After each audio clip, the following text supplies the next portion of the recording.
ఒక గొడవన జరుగుతలేదు అగు ప్రభాకర్ సార్ ఎత్తాండి. నమస్తే ప్రభాకర్ సార్. నమస్తే సీను. రాజకున్న సతీష్ గొడవ జరిగిందాడో నీకు తెలుసా? ఇదేంద్రజా ఆఫర్ ఇచ్చినట్టుంది నాకా. వీళ్ళు ఎక్కడున్నారో వెతకాలి.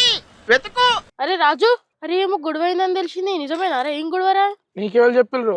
ఇంకోళ్ళు చెప్తారా? మన సీతక్కును ప్రభాకర్ సార్ మాట్లాడుకుంటా నిన్న. అరే నువ్వు లేనప్పుడు వాళ్ళ నీ గురించి ఎంత గలీజ్ గా మాట్లాడుకుంటారో నీకు తెలుసారా? అయినా నేను చెప్తే నువ్వు నమ్ముతావా ఏంటి?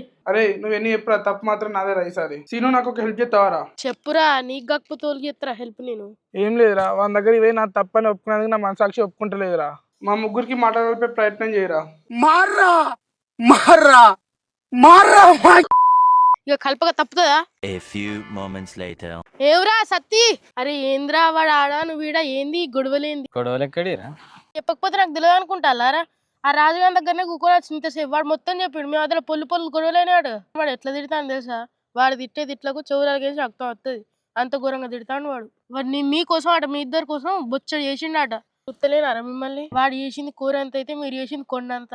వాడు తిట్టే బూతులకు 10 నిమిషాలు నా మెదడు పనిచేయలే. అంత ఘోరంగా తిడతాడారా? చండాలం. రే నన్నే తిడతావురా నువ్వు? వాడిని ఊహించుకొని నిన్ను కొట్టింది తప్ప నువ్వు అనుకో నేను కొట్టలేదురా. ఇదే విషయం తీసుకపోయి చెప్పురా పోరా. అవ్వ ఇది ఎక్కడ కూడా బాబు, వాడు తిట్టిండని వీని కలిసి చెప్తే వీడేమో నన్ను రాజుగాని లెక్క ఊహించుకొని కొట్టిండు. పుసుక్కున నేను గిట్ల అక్కడికి పోయి నిన్ను నా లెక్క ఊహించుకొని కొట్టిండ్రా అని చెప్పింది అనుకో, వాడిని సత్యాన్ని లెక్క ఊహించుకొని మనకు అవసరమా?